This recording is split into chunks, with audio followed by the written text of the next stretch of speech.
Hi Year 10, welcome to week 3 of the Romeo and Juliet lessons. This week we're continuing to look at some of those key scenes, looking at some scenes from Act 2 and Act 3.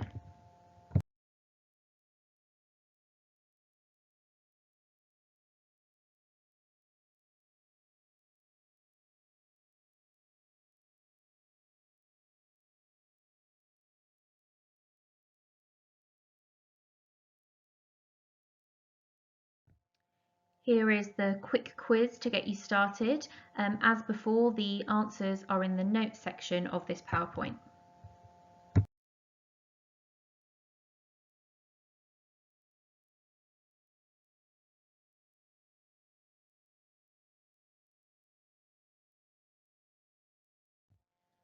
So this lesson is all about Act 2, Scene 2. So this is the scene when everyone has left the party. Romeo creeps back to the Capulet house and sees Juliet. During this scene, it's that famous scene where Juliet speaks from her balcony in most productions, and they reveal their mutual love, and then Romeo leaves, promising to arrange a secret marriage and let Juliet's nurse have the details the following morning.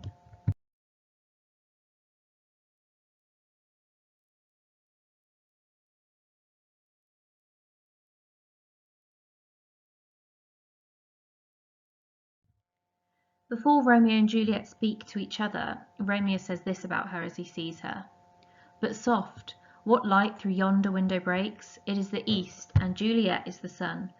Arise, fair sun, and kill the envious moon, who is already sick and pale with grief, that thou, her maid, art far more fair than she. It is my lady, oh it is my love, oh that she knew she were. Two of the fairest stars in all the heaven, having some business, do entreat her eyes to twinkle in their spheres till they return. What if her eyes were there, they in her head? The brightness of her cheek would shame those stars as daylight doth a lamp. Her eye in heaven would through the airy region stream so bright that birds would sing and think it were not night. See how she leans her cheek upon her hand. Oh, that I were a glove upon that hand, that I might touch that cheek. This speech is all about how beautiful Juliet is to Romeo.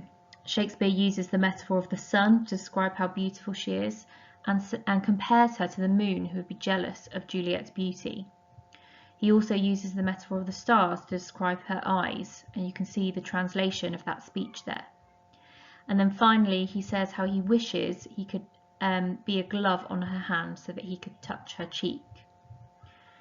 So this is a time you might want to think about why Shakespeare makes references to the sun and the moon and the stars, and think about how Romeo's feelings for Juliet are presented here.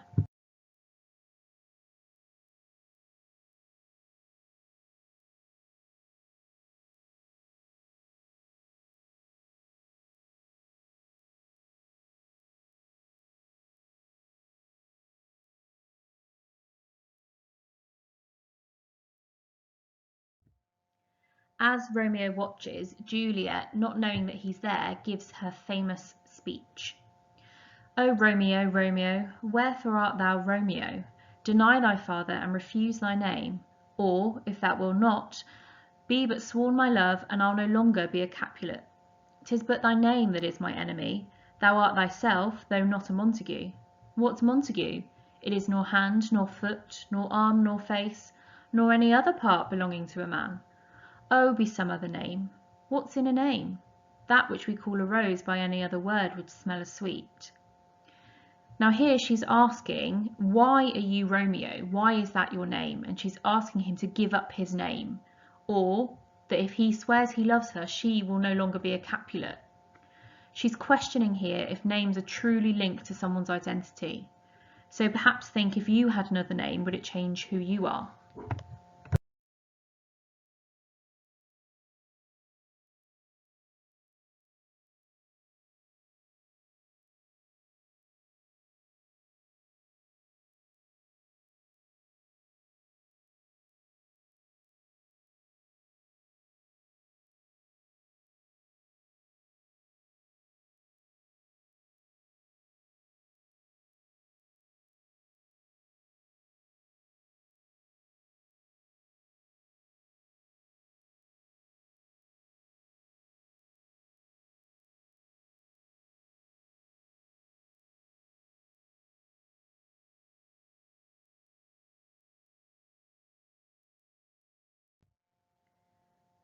when the two of them do speak to each other, it's all about promising themselves to each other. Romeo swears on the moon that he loves her, but Juliet says that that's not good enough because the moon is inconstant, it changes, so that shouldn't represent their love. And they kind of go back and forth like this for a little bit. But they want to confirm that love, and Romeo asks Juliet to vow herself to him, to promise to marry. And she says that he had that promise even before he asked.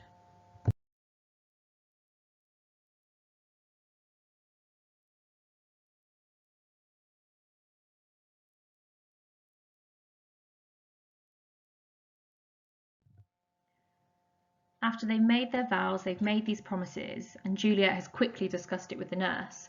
They have agreed to marry.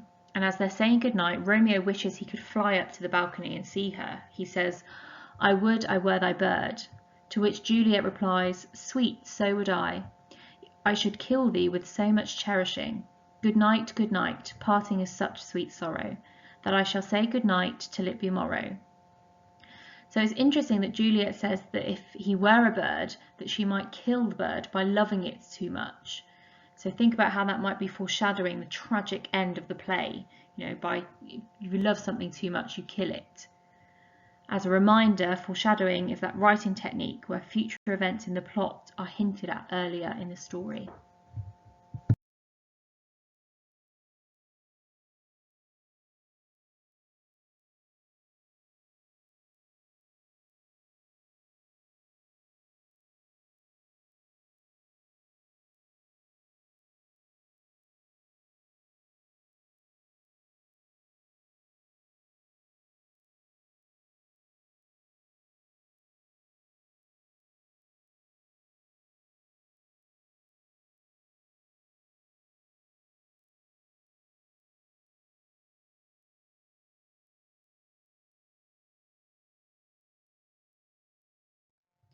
Hi Year 10, so for Lesson 10 the focus is on Act 2, Scenes 5 and Scene 6, just some key moments from those. As usual we start with a quick quiz and all the answers are in the notes section of this PowerPoint.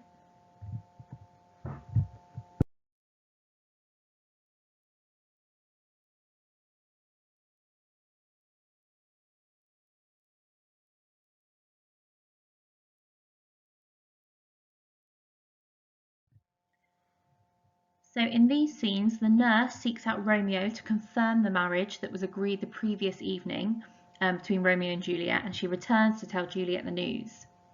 Juliet then tells her parents she's going to confession to Friar Lawrence, but actually she's meeting Romeo, and despite Friar Lawrence's personal misgivings, he marries them immediately.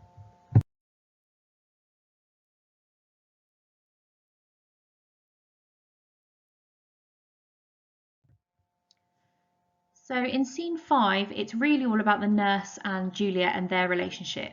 So this is where the nurse goes to Romeo and checks he still wants to marry her. When the nurse returns, she winds Juliet up a little bit. So remember, the nurse is one of our comic characters. She makes some rude jokes and some puns. She uses hoarse language and she really likes to annoy Juliet. So that's going to be important when we think about their interaction.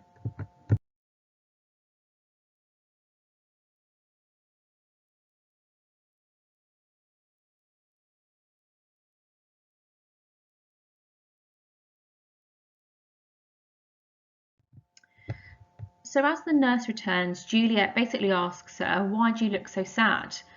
Now obviously the news is good, Romeo does want to marry Juliet, so the nurse is putting it on a little bit. So as Juliet asks her, "What's the news? Why do you look so sad? If the news is good, why do you look so sad about it?" To which the nurse says, "Oh, I'm too tired. I'm too tired to talk. I've had quite the outing." But Juliet is still impatient. But the nurse tries to delay further. She says, "Oh, what's the hurry? Can't you wait a while?" She knows the news from Romeo is important, but she's pretending it isn't. She's pretending to be out of breath. She's pretending to want to wait a while. But Juliet becomes more impatient and more demanding. She commands the nurse to tell her the news.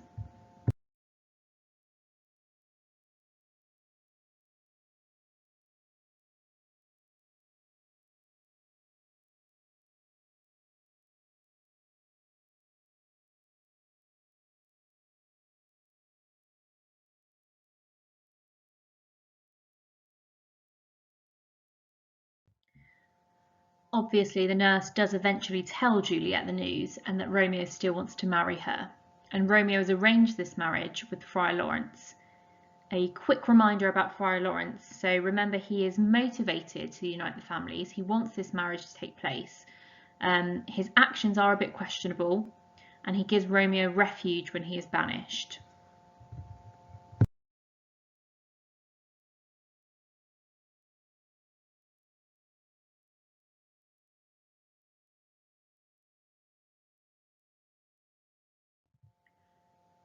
When Friar Lawrence is talking about his doubts, he's talking about love in general, and he says this: "These violent delights have violent ends, and in their triumph die, like fire and powder, which, as they kiss, consume. The sweetest honey is loathsome in his own deliciousness, and in the taste confounds the appetite. Therefore love moderately, long love doth so, too swift arrives as tardy as too slow. Here comes the lady, oh so light a foot will never wear out the everlasting flint. A lover may bestride the gossamers that idle in the wanton summer air, and yet not fall, so light is vanity."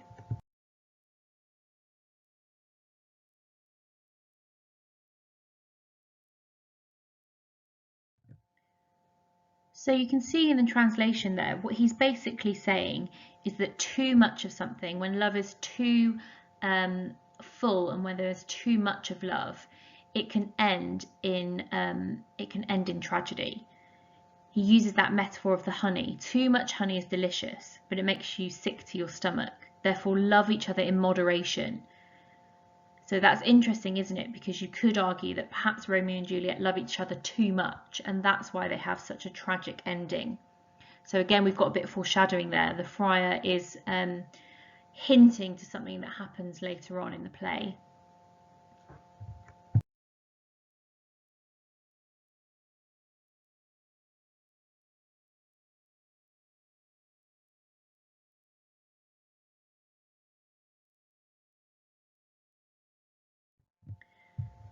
You'll notice I underlined some of the key vocabulary and the key language from the friar's previous speech. So have a go at answering these questions, which are based on those particular quotations.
Hello Year 10, this is lesson 11 and the objective today is to think about some of the key quotations from the fight scene. Here is your quick quiz to start you off, and as usual the answers are in the comments section of the PowerPoint.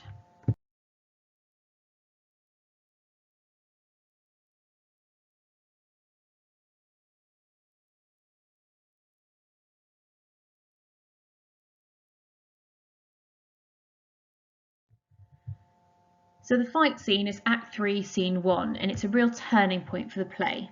So this is the scene where Romeo meets Tybalt in the street and is challenged by him to a duel. Romeo refuses to fight, and his friend Mercutio is so disgusted by this cowardice that he takes up the challenge with Tybalt instead. As Romeo tries to break up the fight, Tybalt kills Mercutio, and then, enraged by that, Romeo then kills Tybalt. The prince arrives, and on hearing the full story, he banishes Romeo rather than having him executed.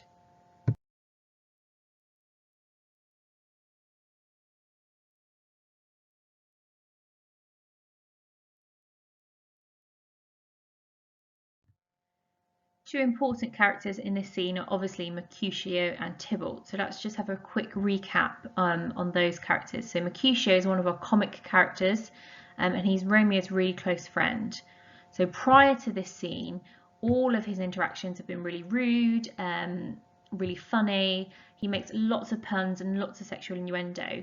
If you've watched the production that I put a link to on the email and on the college Facebook, you'll see Mercutio being really silly up until this moment, and he's quite reckless. Whereas Tybalt, he's really aggressive, and he holds that grudge against Romeo, which we've seen in the party scene where he's really angry that Romeo's there.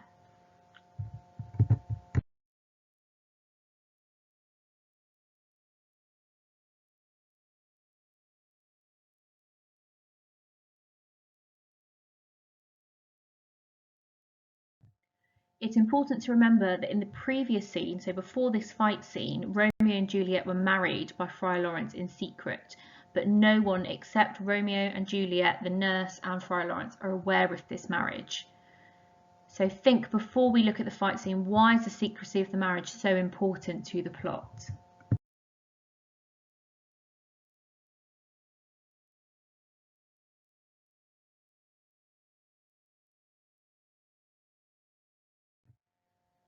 So Tybalt challenges Romeo to a fight, to a duel, which was quite common at the time as a way to sort of defend your honour. Okay, you could do so through violence. But Romeo refuses, he doesn't want to fight. Mercutio is not really happy with this. He thinks that's Romeo being cowardly. So he takes up the fight instead. But during this fight, Mercutio is killed by Tybalt. Okay, and he dies really upset with both of them. He says, "A plague of both your houses." Okay, he's been killed because of this fight.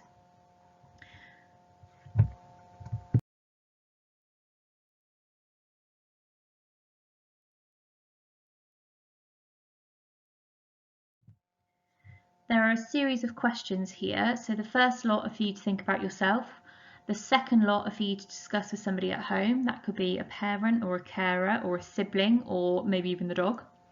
And the third lot are for you to discuss with somebody else in year 10, so one of your friends or someone in your year group.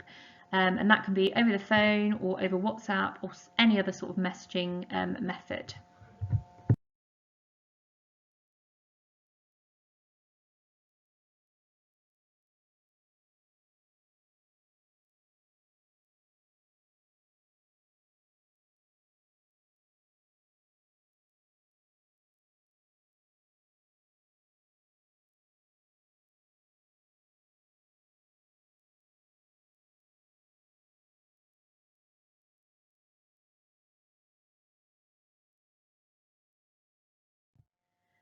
So these are some of the things that Romeo says as he tries to avoid fighting Tybalt. "Tybalt, the reason I have to love thee doth much excuse the appertaining rage to such a greeting. Villain I am none, therefore farewell, I see thou knowest me not. I do protest I never injured thee, but love thee better than thou canst devise, till thou shalt know the reason of my love. And so, good Capulet, which name I tender as dearly as my own, be satisfied." You can see here he's hinting that, I have to love you because I'm now part of your family, but I can't really tell you that yet. And as an audience, we know that Romeo and Juliet have married in secret. Therefore, the likes of Mercutio and Tybalt, who invest so much in honour, Romeo looks cowardly and dishonourable. But that means as an audience, we feel that tension as their anger begins to build.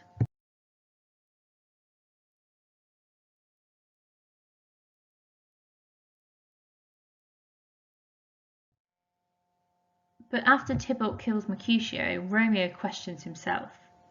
He says, "This gentleman, the prince's near ally, my very friend, hath got his mortal hurt on my behalf, my reputation stained with Tybalt's slander. Tybalt, that an hour hath been my kinsman. O sweet Juliet, thy beauty hath made me effeminate, and in my temper softened valour's steel." So first of all, Romeo refers to Mercutio as his friend and says he's died on his behalf. So think about how Romeo feels and why he might feel that way. In the Elizabethan era, you could protect your honour and reputation by fighting, as I said. But by not fighting Tybalt, what has happened to Romeo? What does he say has happened? And then finally, that word effeminate means being like a woman. How does Romeo link honour to masculinity here? What do you think he means by that metaphor, and in my temper softened valour's steel?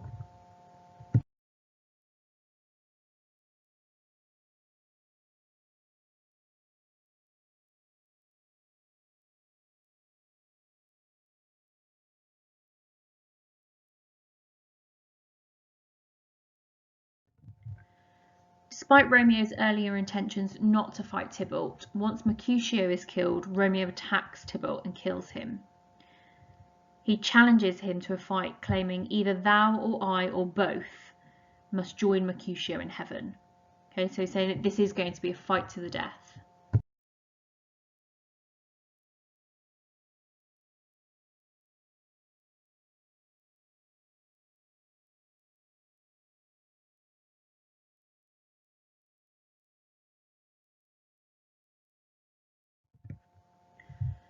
So Romeo kills Tybalt. Benvolio, Romeo's friend, tells him that he must run away and hide because the Prince of Verona has promised to execute anyone caught fighting in the streets. Benvolio says, Romeo, away, be gone. The citizens are up and Tybalt slain. Stand not amazed, the prince will doom thee death. If thou art taken, hence, be gone, away. Oh, I am fortune's fool, says Romeo. So again, we've got another reference to fate and fortune there. So at the moment of Tybalt's death, the play has definitely switched from a comedy to a tragedy. Okay, there's no moment of doubt. So think what will happen to Romeo after this point and why, and how could Shakespeare have added maximum tragic elements in the play.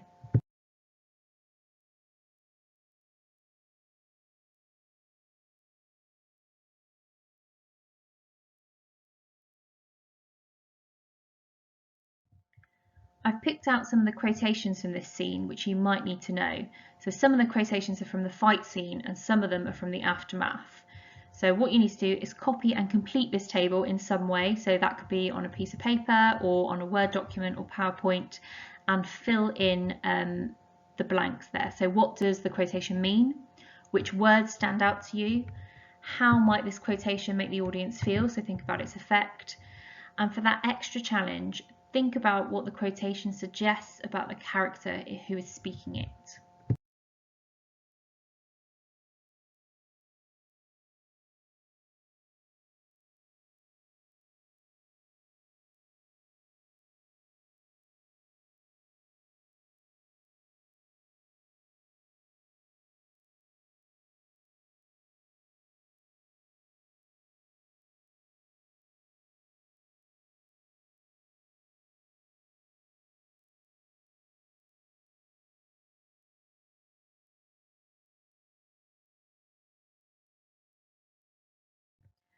Hi Year 10, this is the last lesson of this week, lesson 12, and the objective today is to understand how Shakespeare presents Lord Capulet. So again, we'll start with a quick quiz and the answers are in the notes section of this PowerPoint.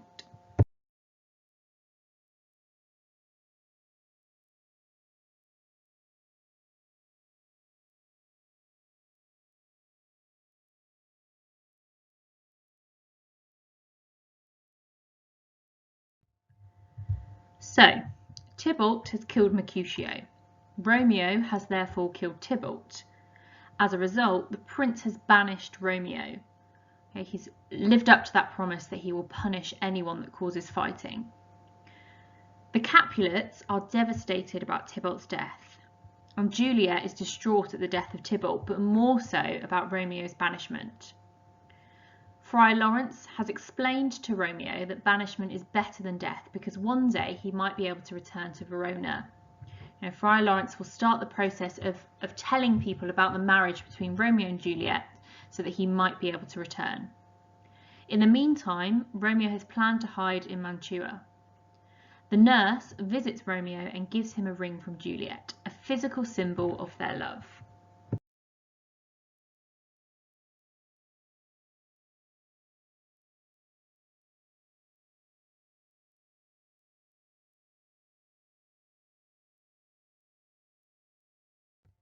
And that brings us to Act 3, Scene 4, where Paris returns to the Capulets and asks about his marriage to Juliet.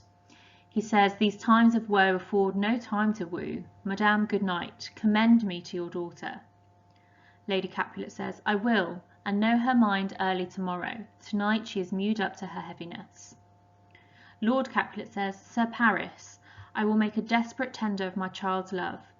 I think she will be ruled in all respects by me. Nay more, I doubt it not. Wife, go you to her ere you go to bed, acquaint her here of my son Paris's love, and bid her, mark you me, on Wednesday next.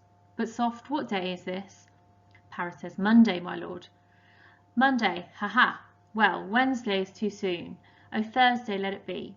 O Thursday tell her she shall be married to this noble earl." So at first, Paris is concerned that he won't be able to woo Juliet as Lord Capulet first instructed, because the family are too grief-stricken.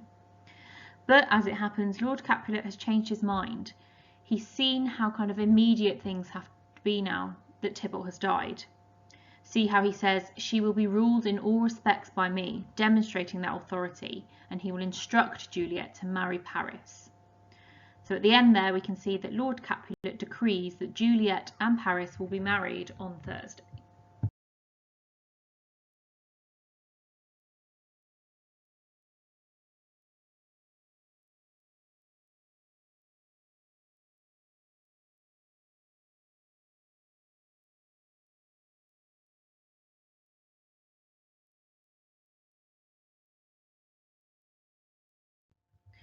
In Act 3, Scene 5, arranged by the friar and the nurse, Romeo and Juliet have spent their wedding night together.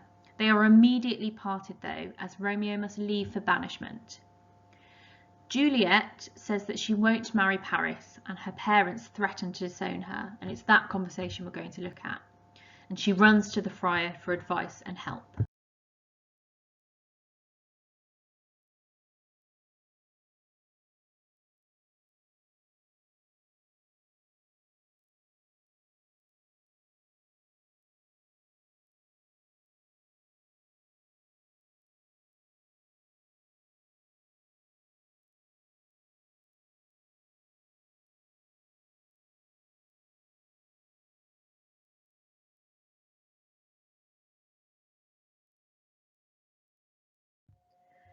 Here is part of the speech from that scene for you to read through, but we're just going to focus on Lord Capulet's treatment of Juliet, and in particular his speech where he says, "Hang thee, young baggage."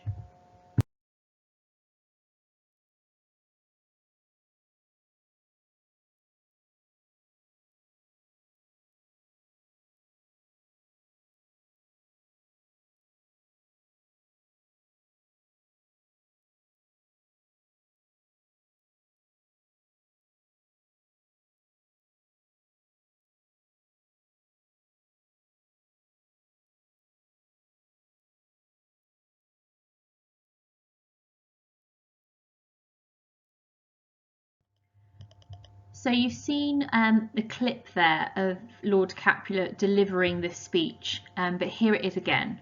He says, "Hang thee, young baggage, disobedient wretch.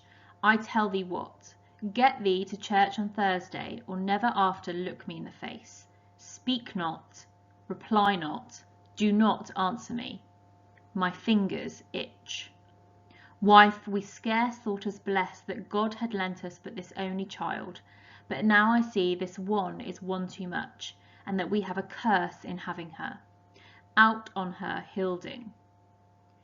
So at the top there, he's basically calling her worthless and a wretch is like a rascal or a little horror, and they're adjectives to insult Juliet. And he says, "Do as I say, or I don't ever want to see you again." And his anger seems to be building there in those short sentences. Speak not, reply not, do not answer me. He doesn't want to hear from her. That line where he says, "My fingers itch," it means he's itching to hit her. Okay, you can almost imagine his hand raised, threatening her, and that pause after creates the tension. My fingers itch. You know, he's waiting there to hit her, but he doesn't. He calls her a curse. He says we have a curse in having her. and that noun suggests that she's an irritation or a burden or even a plague. And there at the end, he's just disgusted by her because she's not done as she's told.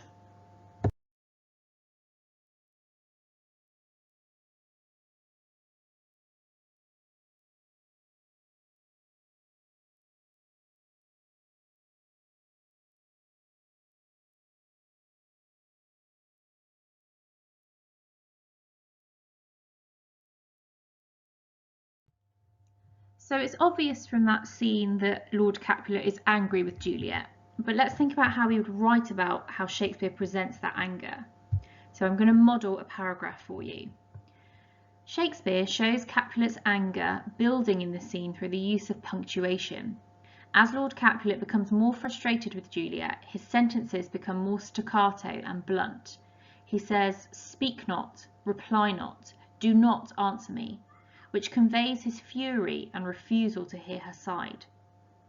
Shakespeare then portrays Lord Capulet's anger reaching its peak as his fingers itch, creating the image of him poised to hit Juliet. The tension further created by the hyphenated pause after this threatening statement as the warning is left to hang there, which makes it seem more intimidating. So that helps to explain the method used by Shakespeare and the effect that it has. But we also need to think about why Shakespeare has done that. Why does he portray Lord Capulet in that way? And as a hint, think back to what we said about men in Elizabethan England.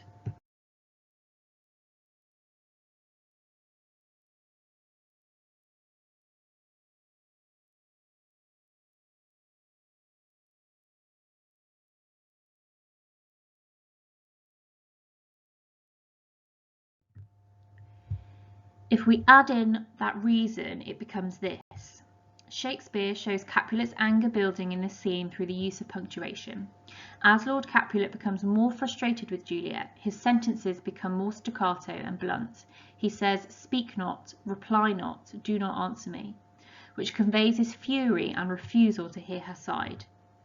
Shakespeare then portrays Lord Capulet's anger reaching its peak as his fingers itch, creating the image of him poised to hit Juliet. The tension further created by the hyphenated pause after this threatening statement as the warning is left to hang there, which makes it seem more intimidating.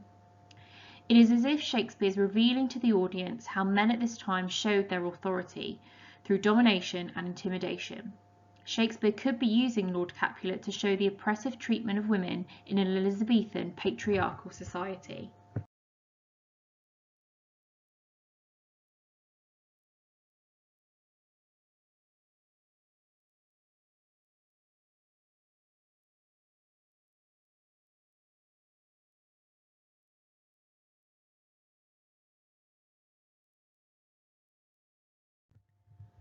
So what we end up with is one of those what, how, why paragraphs. You can see I've got my what statement that Shakespeare is using the punctuation to show that anger building.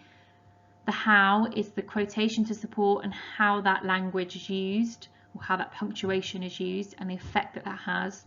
And then finally that why, Shakespeare's intention. Why is he showing Lord Capulet in that way?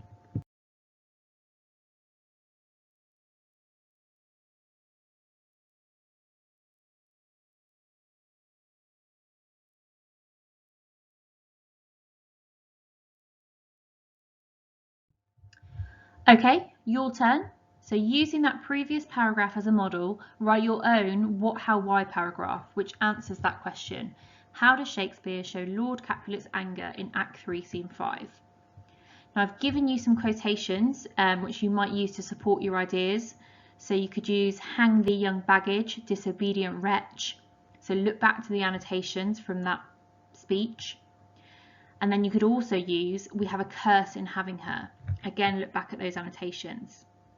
Now remember, think about the specific method being used and think about those ideas about Elizabethan context.